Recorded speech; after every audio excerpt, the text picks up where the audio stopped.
Hi everyone, Diana Rankin here for your weekly psychic messages and perhaps a prediction or two.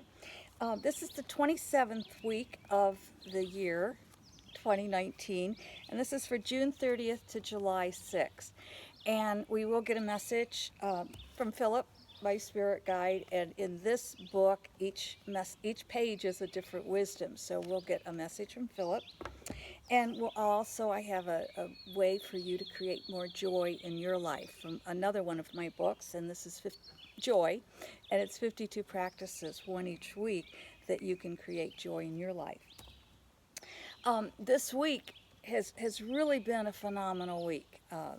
It's been an interesting week, and there are a couple of different things I want to be able to read you that Philip has told us.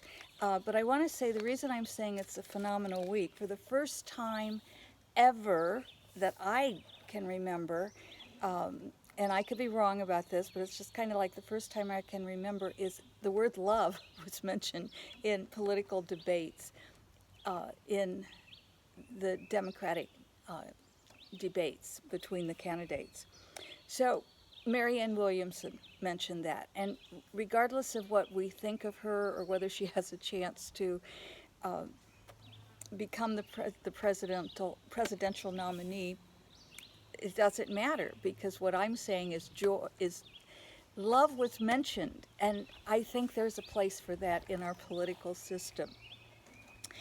Let me jump right in and say thank you for coming and hearing these messages. Thank you for coming back. And I want to tell you a story, but I want to first of all read you the first message from Philip. And this is about joy. The second message is about what's happening in our universe and what to expect and why it may seem, shall we say, spooky, a little eerie at times, but we'll get to that in a minute. So I want to say our world is indeed a beautiful and wondrous place, and I am grateful to be a part of it. And then Philip tells me joy is love. In spite of all the turmoil and horrific things taking place in the world, we must find joy in our hearts. Love, laughter, joy. This is what will heal our world. This is what will bring peace to the downhearted and soothe the pain of the heartbroken. And then I ask, how will joy provide toothbrushes and soap for the children being held in concentration camps at the U.S. Mexican border? And the answer is, when we are joyful, we want to help others. It's when we are joyful, it's easier to reach out to others, to write a donation check, to volunteer. When we are joyful, we have no need to war. We have no enemy. Joy gives us energy to be of greater service to our lives and to all others. Joy gives us the energy to clean out the clutter in our lives and in our thoughts and to help others do the same. Joy is love. Now, that said, I just want to add to that love is not about playing nice. Love is about, it's a very powerful verb. And, you know, it's the strongest force there is. Love is the strongest force there is. Love will always be stronger than fear if we allow it to be. But we have to be able to walk through that fear often to get to the place of love. Now, that said, I want to tell you some of the things that have been going on in my life. And if you were with me at Sacred Circle Friday night, you heard part of this story. And I'm just going to tell the one short part of it. But I have to give you a little leading up to it. I think you've often heard me say I'm a very practical psychic. I want to tell you more coaching and use my psychic abilities to help you make your life better. I use my psychic abilities to tell you how to make relationships better, to how you can make your life easier. Well, that said, years ago, I heard about the Watchers. I lived in California at the time. And the Watchers were beings from other planets coming to watch over the plane, this Earth planet, because we were getting ourselves in trouble. Now, that said, I pretty much forgot all of this. And then along the line, I started hearing a noise in my ear, like a ringing. Tinnitus, I think they call it. Drove me crazy. I didn't like it. And then one of my spiritual teachers said to me, follow it like you follow music. And I did. Wow. It became the music for my meditation. It became the beautiful, colorful music that I would see. You might hear Daisy walking across the deck here. She's coming up to say hello to everyone. She's out playing in the yard. I didn't need the music, I guess, because it went away. I don't know where or why, but I didn't hear it for some time and didn't even think much about it. And then recently I started hearing it again. And with it comes these beautiful visions of color and just a feeling of well-being and love.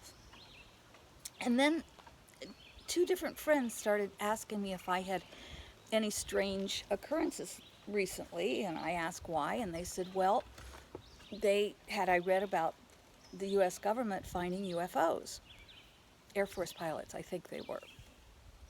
And I said, yeah, I read about that. And then strange things started happening. And for example, the other day, I believe it was Friday, today is Sunday, I walked down the lane, and I live down a 900-foot lane, so I'm not that close to the mailbox, but I walk down the lane to get the mail. And Daisy always walks with me, and Daisy doesn't wander off on her own very far away. She may go out into the meadow where it feels safe, or a little bit out into the fields, but when I call her, she comes. Well, we got close to the mailbox, or to the end of the lane, and we have to cross the road to get to the mailbox. And when Daisy sees me at the end of the lane, if she isn't right there with me, she always comes running. And she wasn't there, and she didn't come running, and I turned around and I called for her, and she didn't come running. I looked in this field, no Daisy. I called again, she didn't come running. I looked in this field, no Daisy. Daisy had disappeared, and my heart dropped. It just dropped.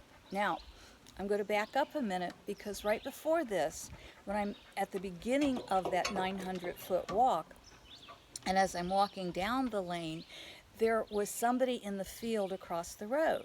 And it looked like someone in a white robe. And I thought, what in the world would someone be in a white robe be doing on that other side of the road?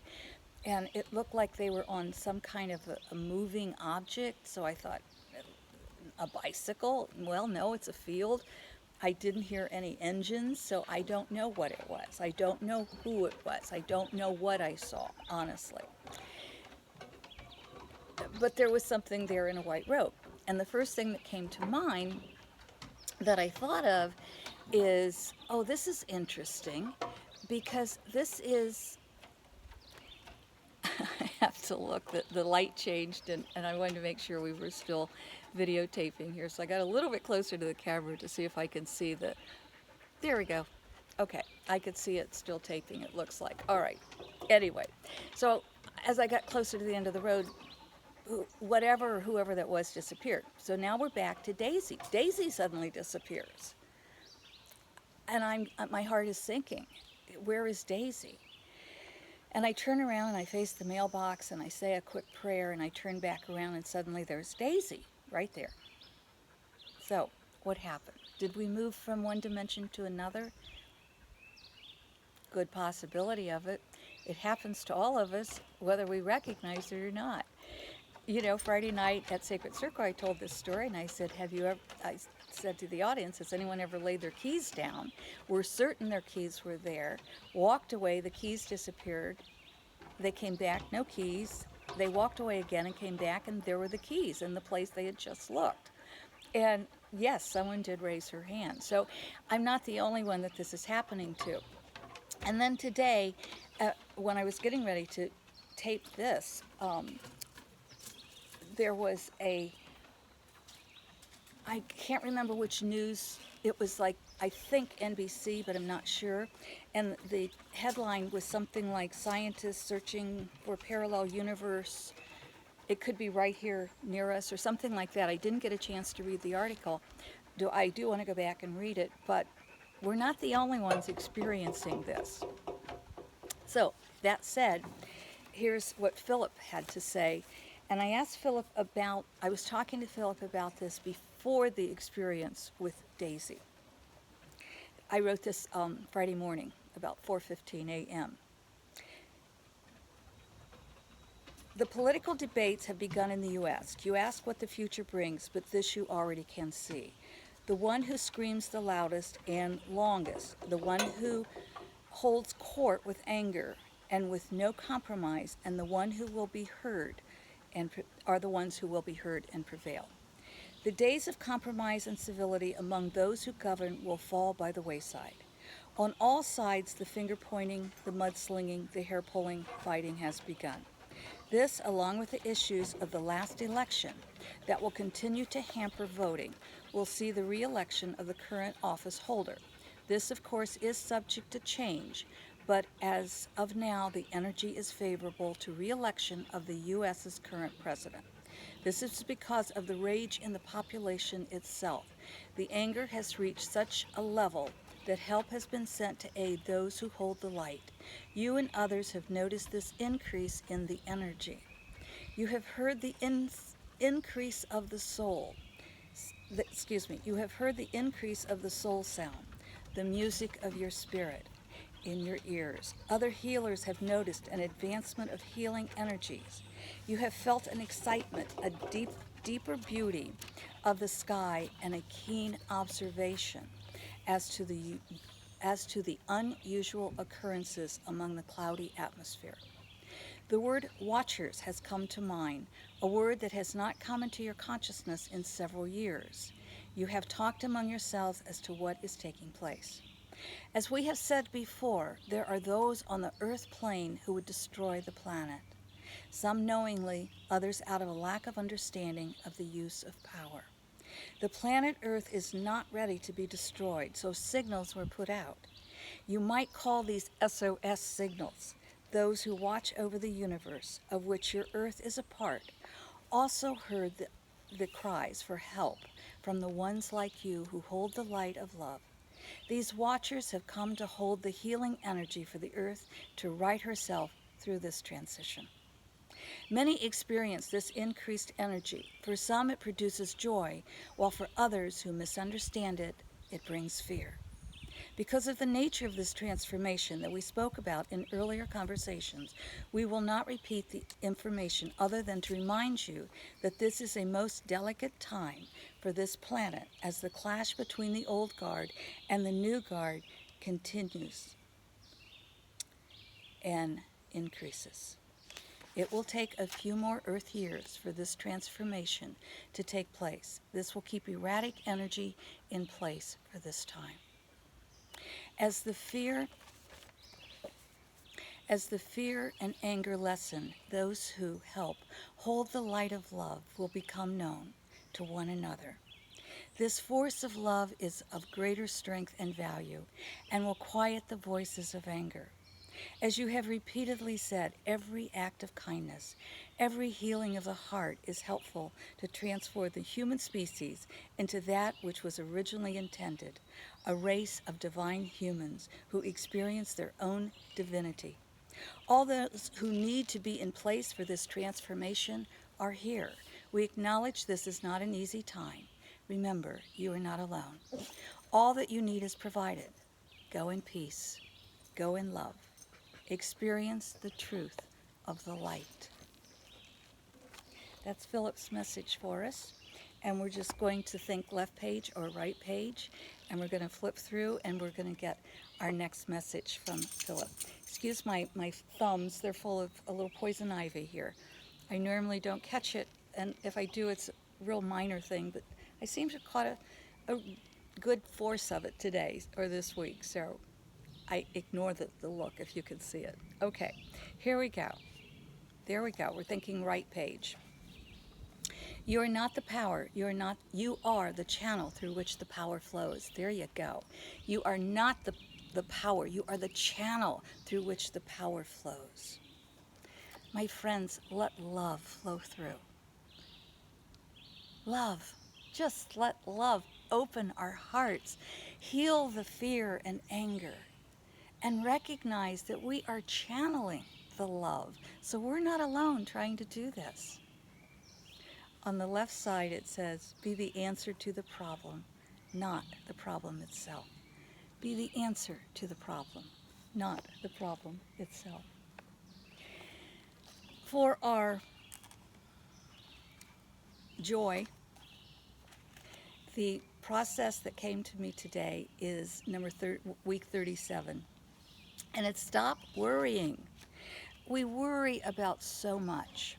So I am going to refer you to another one of my YouTube videos about the worry jar.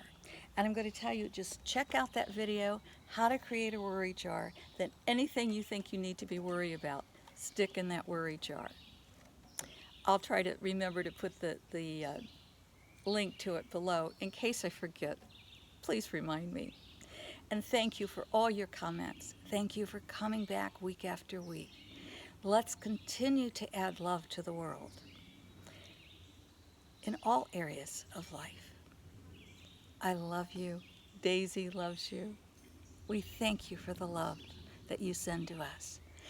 And we thank you for accepting the love that we're sending to you. Until we meet again. Goodbye, my friends.